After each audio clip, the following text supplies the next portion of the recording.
Welcome to a story that can change your life. This is not a history lesson.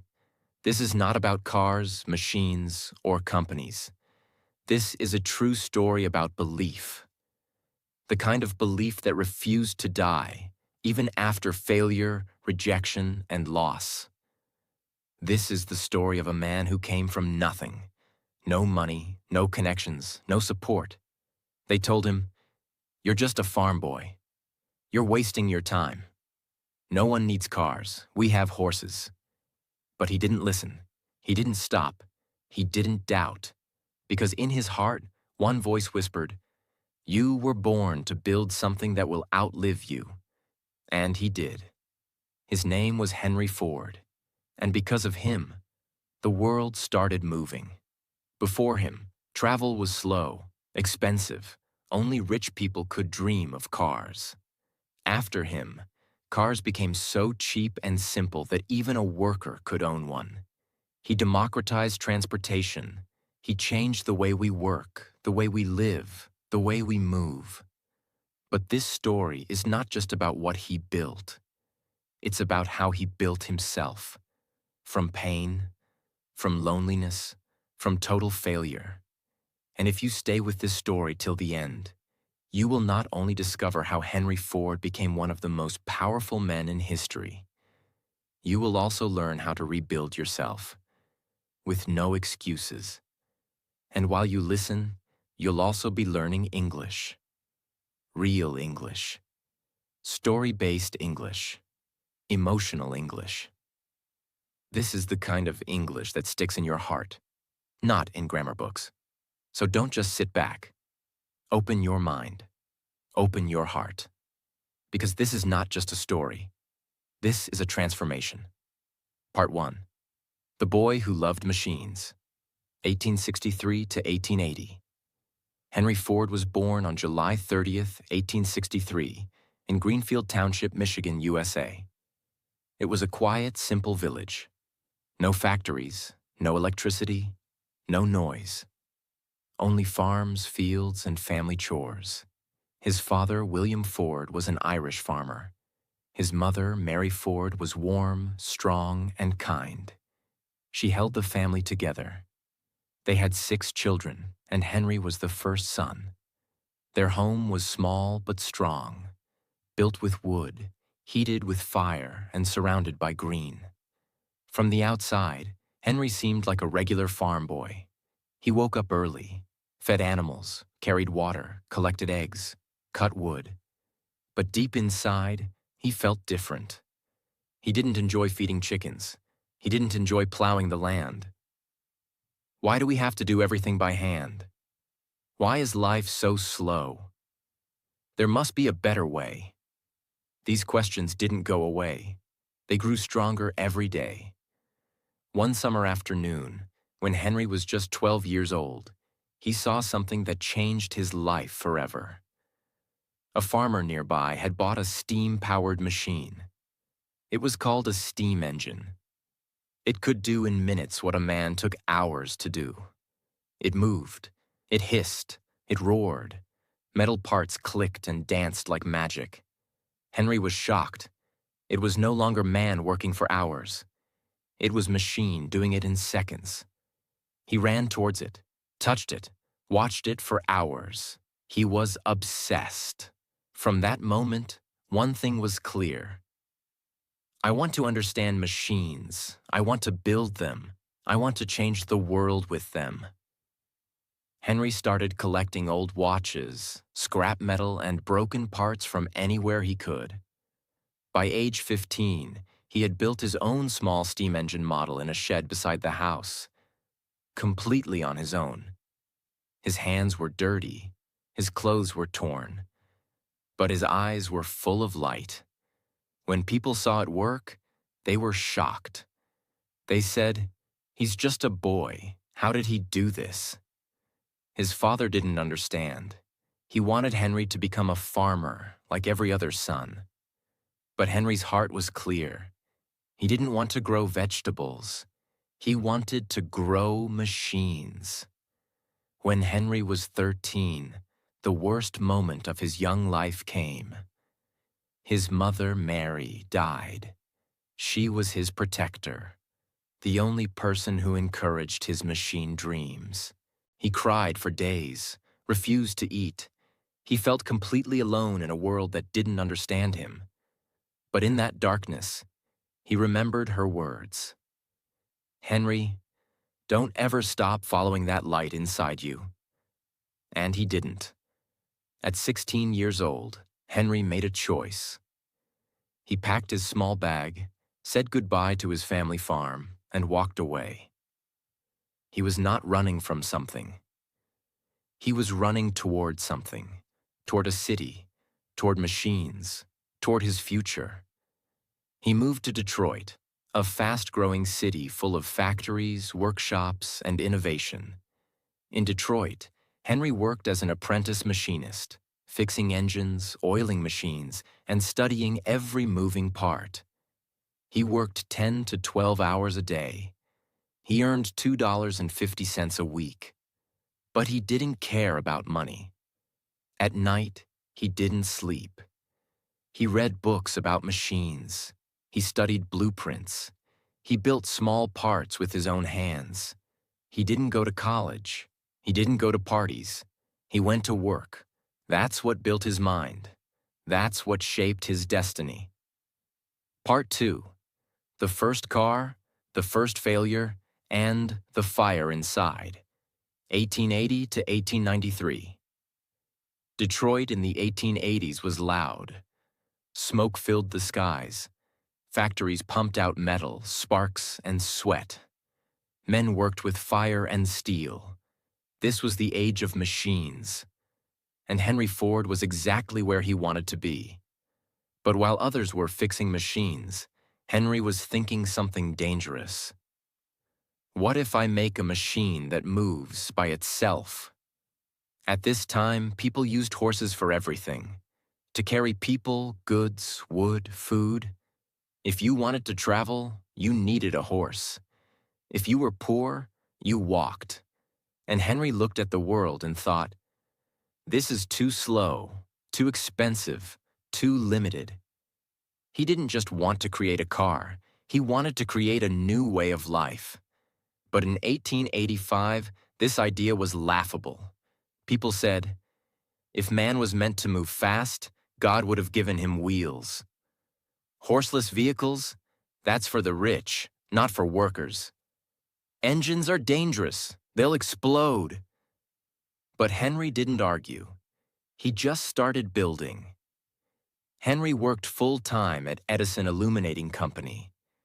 He was a top engineer, earning a better salary now. But after work, when others went home to rest, Henry went into a tiny shed behind his house and built his dream. He bought parts with his own money. Steel, screws, gears, tires, pipes. He worked until 2 or 3 in the morning. His hands were black with oil. His back hurt. His fingers bled. But his eyes were full of light. He called it the quadricycle, a 4-wheeled vehicle powered by a small gasoline engine. This car had 4 bicycle wheels, a small ethanol-powered engine, a steering lever, not a wheel, a simple frame made of metal rods. It could carry 2 people and had no roof, no doors, and no reverse gear. It was not beautiful. It looked more like a motorized baby carriage. But it moved. He tested it in his yard. The engine started. It made noise. It coughed. And then it began to roll forward. Henry's hands shook. His heart beat faster. Tears came to his eyes. "It moves," he whispered. "It actually moves." June 4th, 1896. Henry was 32 years old. He and a friend pushed the quadricycle out of the shed, but it was too wide to pass through the door. So what did he do? He grabbed an axe and broke the wall of his shed. That's right. He literally destroyed his own garage to make way for his dream. Once the machine was out, he started it and began his first ride on the streets of Detroit. People stared. Some laughed. Others screamed. Dogs barked. Horses panicked. children ran. But the car kept going. 20 miles per hour. It was noisy, it was shaky, but it was history. Henry Ford had built and driven one of America's first gasoline-powered vehicles. Later that year, Henry was invited to a private dinner.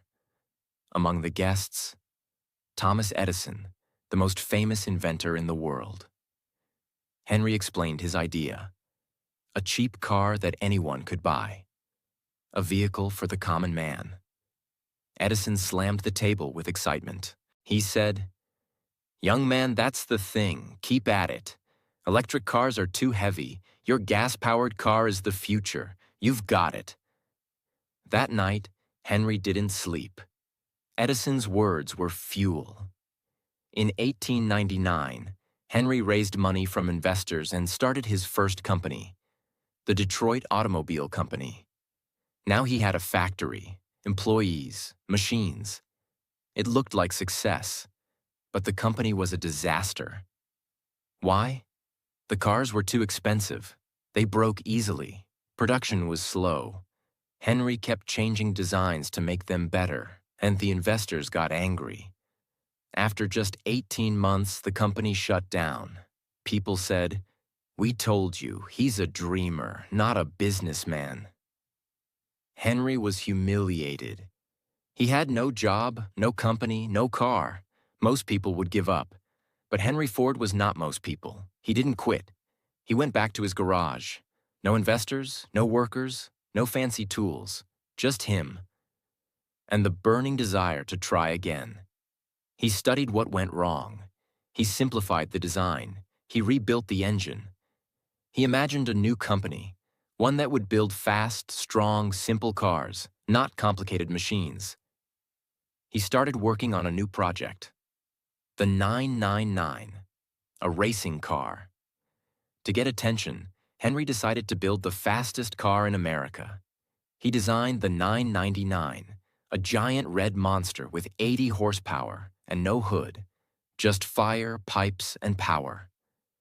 In 1901, at a racetrack near Detroit, the 999 destroyed the competition. It beat every car. It became a legend. Suddenly, newspapers started calling him the Wizard of the Car World. Investors came back, support returned, and Henry Ford was ready. This time, he would not fail. He had a new vision, a new company, and a new plan to build the car that would change the world. Henry Ford had failed once, but instead of crying, complaining, or quitting, he rebuilt himself. And now, with the success of his racing car, the 999, investors were begging to work with him again. But Henry had changed. This time, he had one clear mission. I will not build cars for the rich. I will build cars for the people. On June 16, 1903, Henry and 11 investors created a new company, Ford Motor Company. The starting money, $28,000, from investors, not from Henry himself.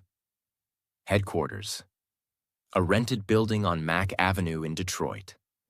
Employees, just a handful of mechanics and dreamers. Henry was the vice president and chief engineer. But even though he didn't have full control yet, he had a plan, a massive plan. He was going to create a car that was simple, cheap, and strong enough to survive America's terrible roads. The first car they made was called the Model A. It was a two-seater.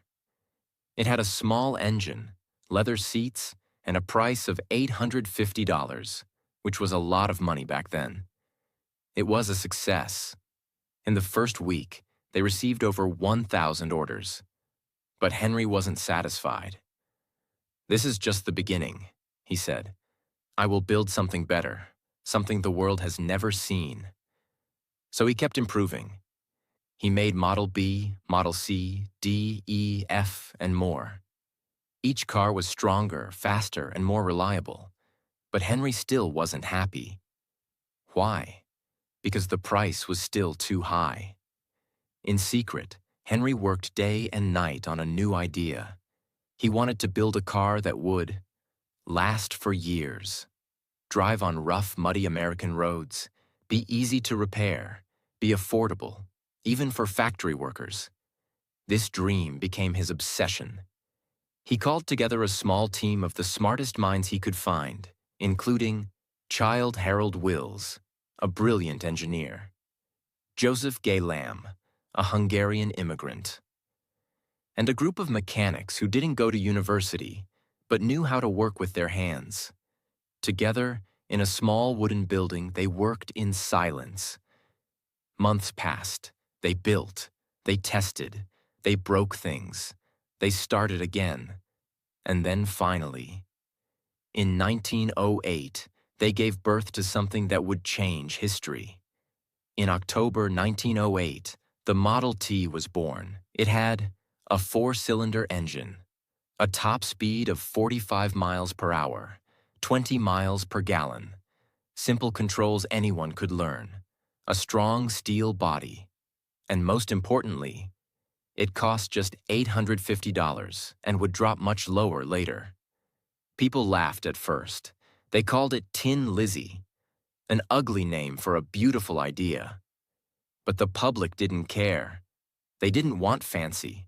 They wanted freedom. And the Model T gave it to them. Orders exploded. People from every corner of America, farmers, teachers, factory workers, small business owners, were now able to own a car for the first time. Before this, cars were a luxury. After Model T, they became a necessity. Within 10 years, more than half the cars in the world were Ford Model Ts. But how did Henry do it? How could he make so many cars, so quickly, at such a low price? That's where the real magic begins. In 1913, Henry and his team invented something that would not only change the auto industry, but change every factory in the world. They created the moving assembly line. What does that mean?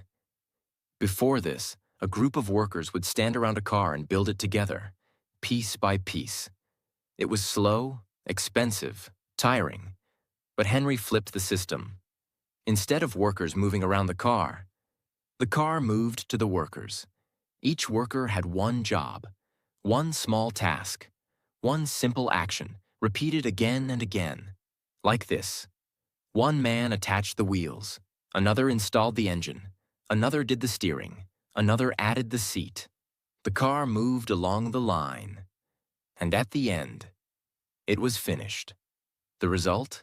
A car that used to take 12 hours to build now took just 90 minutes. As production became faster, the price of the Model T dropped again and again, from $850 in 1908 to $600 in 1912 to $440 in 1915, and eventually to just $260 by the 1920s. Henry wasn't just building cars, he was building access. He once said, "I will build a motor car for the great multitude. It will be so low in price that no man making a good salary will be unable to own one." He kept that promise. In 1914, Henry did something shocking. At a time when most companies paid $2.50 a day, he announced, "From now on, my workers will earn $5 per day, double the average salary." People called him crazy. Other businessmen were furious. But Henry smiled, because he knew one thing. If I pay my workers well, they will work harder, stay longer, and even buy the cars they build. And he was right. Ford's factory became a model of discipline, loyalty, and efficiency. And soon other companies had no choice. They started copying him. Henry Ford didn't just change how people worked. He changed why they worked. Thanks to the Model T, farmers could go to town. Women could travel alone. Goods could be delivered faster. People could visit relatives far away. America became mobile. The car was no longer a toy for the rich.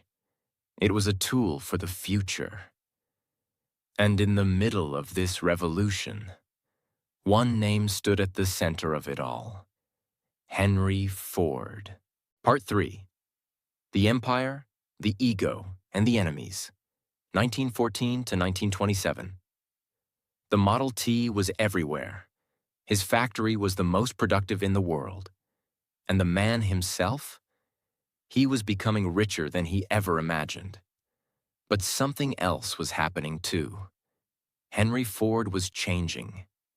At this point, Henry Ford's personal wealth had crossed $100 million.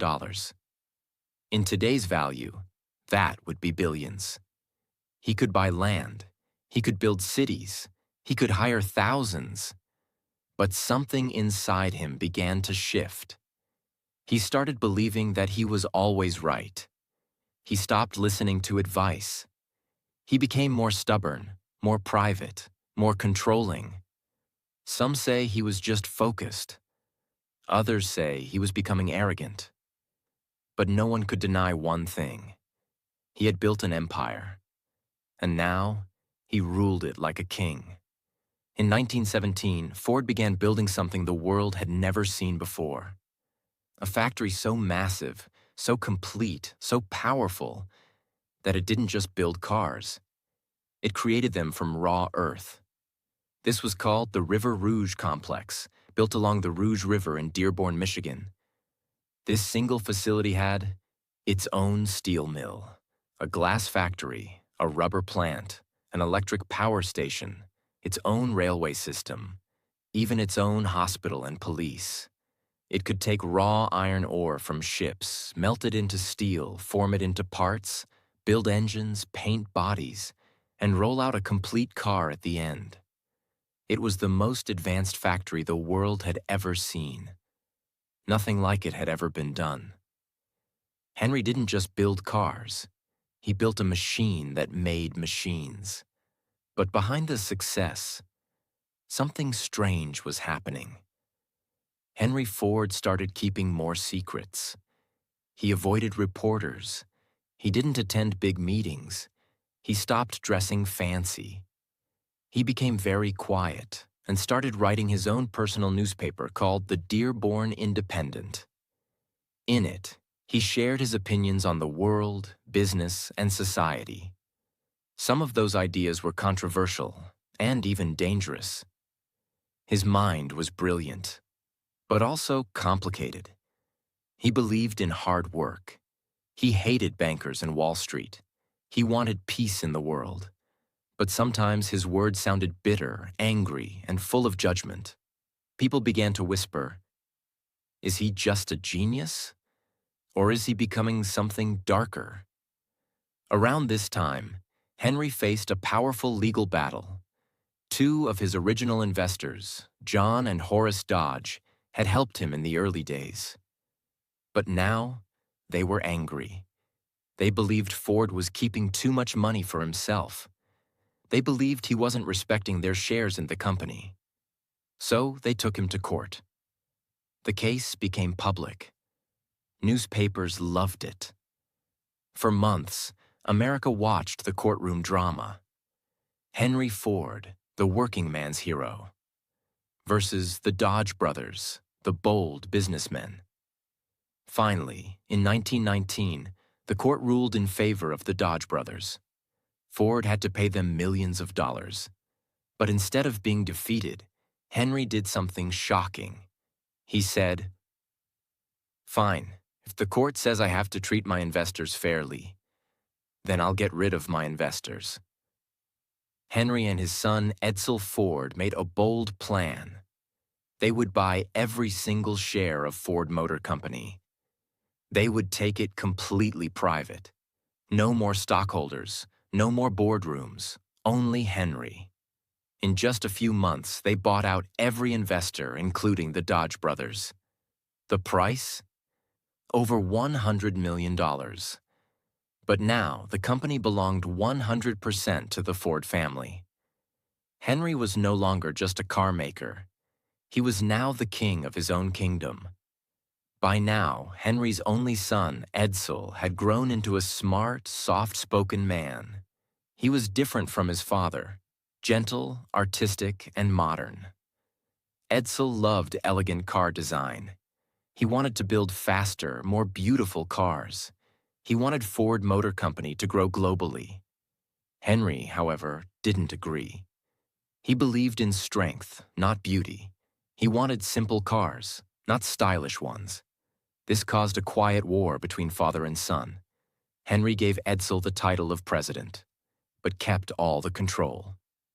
He allowed Edsel to speak, but rarely listened. It was painful. Edsel respected his father deeply, but he was also growing frustrated. Some insiders said, Edsel is the future, but Henry refuses to let go of the past. By the mid-1920s, the world was moving fast. New car companies were rising. Chevrolet, Chrysler, General Motors. They were offering stylish, colorful, advanced vehicles.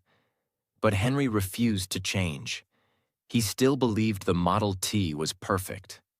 He said, "Any customer can have a car painted any colors, so long as it is black." Black was the cheapest, dried fastest, and allowed more production. But customers were bored. They wanted choices, color, style, speed. Sales began to slow down. But Henry didn't care. He still pushed the Model T, the same design, the same engine, the same look. He was no longer building for the future. He was stuck in his own past. In 1927, something unbelievable happened. Henry suddenly walked into the River Rouge factory and shut it all down. He ordered workers to stop production of the Model T. He told them to destroy all the old machinery. Why? Because deep inside, he knew. The world has changed, and I must change with it. It was the end of an era. More than 15 million Model T cars had been made, more than any car before. But now, it was over. The car that had made Henry Ford a legend was gone, and something new was coming. Henry and Edsel now worked together on a new project, the Model A.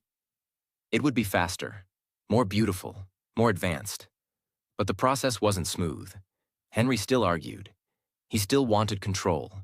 He still doubted modern ideas. But Edsel kept going. And slowly, something began to change. Not just in the factory, but in the relationship between father and son. After ending the Model T, Henry and his son Edsel Ford began working on a new car, the Model A. This time, it wasn't built in a small garage. It wasn't tested quietly. This was America's most watched product. Millions were waiting, and they had high expectations. Style, comfort, speed, color options, and more modern technology. But behind the scenes, it was a battle. Henry still wanted simplicity. Edsel wanted elegance. Henry wanted strength. Edsel wanted beauty. They argued over everything. The engine, the design, even the logo. Henry, now in his mid-60s, refused to give up control. He questioned every change. He delayed decisions. Edsel remained calm, respectful, patient, but those close to them could feel the tension. They were not fighting with fists, said one factory worker. They were fighting with silence. In December 1927, the first Model A was finally released. It came in 4 colors. It had improved safety, better steering, and a stylish design. It cost $385, affordable but modern. The response? Explosive. Within the first year, Ford sold over 1 million Model A cars. By the end of 1931, they had sold more than 4 million. The public loved it. America was moving again. And Edsel finally proved he could lead. But behind the success, deeper troubles were growing. As the company grew, Henry created a special team to manage discipline and safety in the factories. This team was led by a man named Harry Bennett, a former boxer hired personally by Henry. But Bennett wasn't just a manager. He built a private army inside Ford. He carried a gun. He used threats and fear to control workers. He listened to conversations. He followed employees. He punished those who talked back. Some said he ran the factory like a prison. Henry trusted him completely. Even as people complained, even as Edsel disagreed, Henry kept Bennett close. This decision would later break the heart of his own son. As the 1930s began, Edsel Ford was president of Ford Motor Company. But everyone knew the real power still sat with his father. Edsel wanted to expand the business globally. He wanted to build luxury cars. He wanted to modernize the company. But Henry blocked many of his ideas. Meetings were canceled. Designs were rejected. Decisions were reversed overnight. Edsel smiled in public. He never raised his voice. But inside, the pressure was building. He worked 12 to 14 hours a day. He traveled constantly. He carried the weight of an empire, but no freedom to lead it. And his health began to suffer. In 1939, World War II began in Europe. Countries were collapsing. Millions were dying. America was watching closely. At first, Henry refused to get involved. He hated war. He believed in peace. He said war was a tool of bankers and corrupt politicians. But as time passed and America joined the war in 1941, everything changed. The U.S. government asked companies to stop making consumer goods and start making war machines. Ford was asked to help. The government wanted planes, tanks, engines, trucks at an unimaginable speed. Henry agreed, but now the challenge was massive. Ford built a new factory called Willow Run near Detroit. Its mission? To build the B-24 Liberator bomber planes for the U.S. Army. This wasn't a car. This was a flying machine of war, made of thousands of parts, operated by dozens of crew members, and powered by high-level technology. Most experts said, "It can't be done." But Henry believed otherwise. Willow Run became the largest aircraft factory in the world. And by 1944, it was producing a new bomber every hour. This was a miracle of American industry. Ford had once put the world on wheels. Now he was putting wings on those wheels. But while the world celebrated, at home, the Ford family was facing its greatest pain. Years of pressure had broken Edsel's body. He had stomach ulcers. He was exhausted. He was emotionally crushed from constantly being overruled by his father and bullied by Harry Bennett. He tried to stay strong for the company. He smiled at meetings. He managed factories. But inside, he was collapsing. In May 1943, at the age of just 49, Edsel Ford died of stomach cancer and complications. The news shocked the nation. People wept. Workers stood in silence. Flags flew at half-mast. But no one cried more than Henry Ford, his only son, his blood, his partner, his hope for the future, was gone. Henry blamed himself. He stopped speaking for days. He walked alone in his garden. He stopped shaving, stopped eating, stopped showing up at the office. People said, "The old lion has lost his heart." Part 4. The final years, the farewell, and the lessons. He left behind. 1943 to 1947. The year was 1943. Henry Ford was 80 years old. His son Edsel was gone, his mind was fading, and the war was still raging. The world that Henry once ruled, the world he once created with his own 2 hands, was now moving faster than him. But even as age, loss, and silence surrounded him, Henry Ford had one final role to play, and that role was letting go. After Edsell's death, Henry returned to lead Ford Motor Company. But he was no longer the man who once built cars with fire in his chest. He was forgetful. Meetings confused him. He forgot names, lost track of numbers, and repeated decisions. Privately, people said, "He is a legend." But legends grow old, too. The U.S. government, worried about Ford's importance to the war effort, began pressuring the company. Ford was producing tanks, trucks, and airplanes. It needed leadership. Fast, sharp, strategic. But the one man who had built the empire could no longer carry it. In 1945, a new man entered the stage, Henry Ford II, grandson of Henry Ford, son of Edsel. He was just 28 years old, recently returned from World War II. He was young, but smart, educated, and hungry. He had seen the mess inside the company. He had seen his father's pain, and now he came with a mission. Save the company, save the name, save the dream. Henry Ford, the old lion, was reluctant at first. But after weeks of discussion, pressure from the U.S. government and the Ford family, he finally agreed. In September 1945, Henry Ford officially stepped down as president.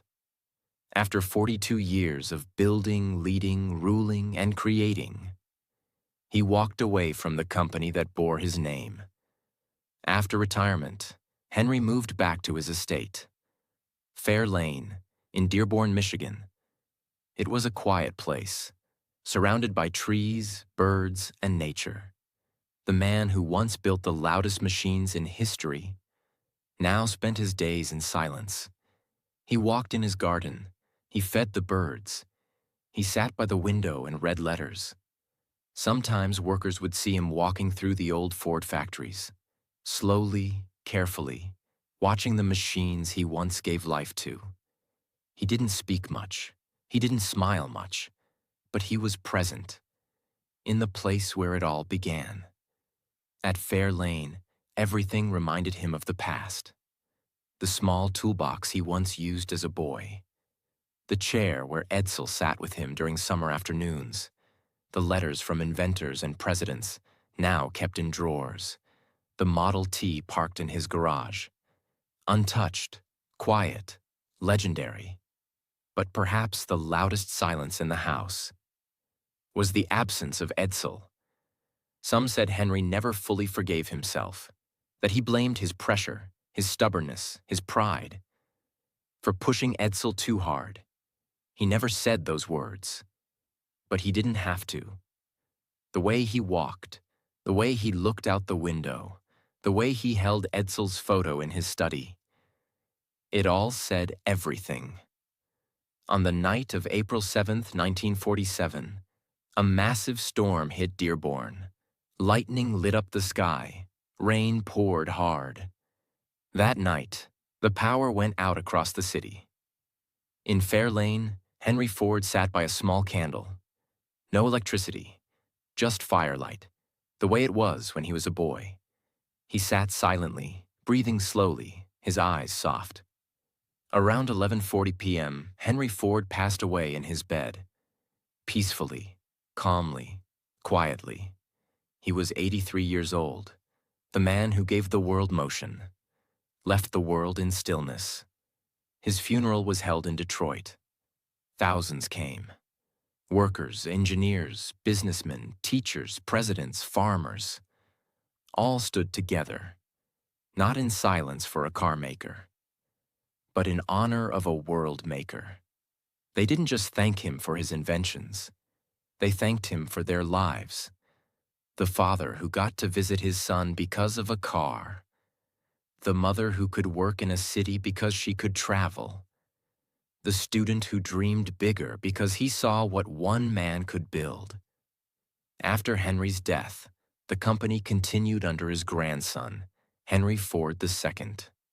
It modernized, grew, faced new challenges, But the spirit of the original Ford never disappeared.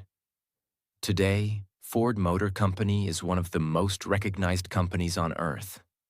With factories in dozens of countries, millions of vehicles, and a name that still means power, progress, and passion. But more than cars, more than money, more than buildings, Henry Ford left behind a mindset, a blueprint for belief. Now let's talk about what you can learn from his extraordinary life. Here are 12 powerful lessons that can change your future. 1. Dreams start small, but they don't stay small. He started in a farm shed, but because he believed, the world changed. Never underestimate the power of a small beginning. 2. If you can't find a path, build one. There were no car companies, no mentors, so he became his own guide. If the world doesn't give you a way, make one. 3. Work in silence. Let results make the noise. Henry built alone, failed alone, but when his engine moved, the world listened. 4. Failure is the cost of building something great. His first company failed. His ideas were rejected. But every failure was a step. 5. Build for the people, not for the praise. He didn't make cars for kings. He made them for common people. And that's why they made him unforgettable. 6. Stubbornness can build or destroy. It made him great. But it also cost him his son. Know when to hold on and when to let go. 7. Systems create freedom. His biggest invention wasn't the car. It was the assembly line, a system that made mass progress possible. 8. Pay people well. They will build your dreams. The $5 workday wasn't generosity. It was strategy. When people are respected, they give their best. 9. A strong legacy needs a strong successor. He built an empire, but didn't let Edsel lead freely. A lesson for every builder. Train and trust the next generation. 10. Silence isn't always peace. In his final years, he had power but no joy. Don't sacrifice relationships to win the world. 11th. Time will forget most. But not those who build. Most people die and disappear. But builders, creators, dreamers, they live forever in what they've made. 12. Believe in the unseen. Then make it real. At 12 years old, he saw a steam engine and whispered to himself, "One day I'll build something better." And he did. So can you. This was the true, complete, deeply emotional, and fully detailed biography of Henry Ford. Told with no rush, no missing moments, and no wasted words. He was not perfect, but he was powerful. And now, so are you. Because you didn't just learn about a man, you learned about possibility. And that is what makes this story the greatest story ever told. A boy from a farm who changed the way the world moves. He failed, he fell, he lost, but he never gave up. If he could build a global legacy with just a dream and his 2 hands, imagine what you can build. Thank you for staying with us till the end. We hope you learned, felt inspired, and improved your English along the way. If this story touched your heart, please subscribe to our channel for more real, emotional, and powerful stories like this. Until next time, keep dreaming, keep building, and never stop believing. Warm wishes to you and your journey ahead.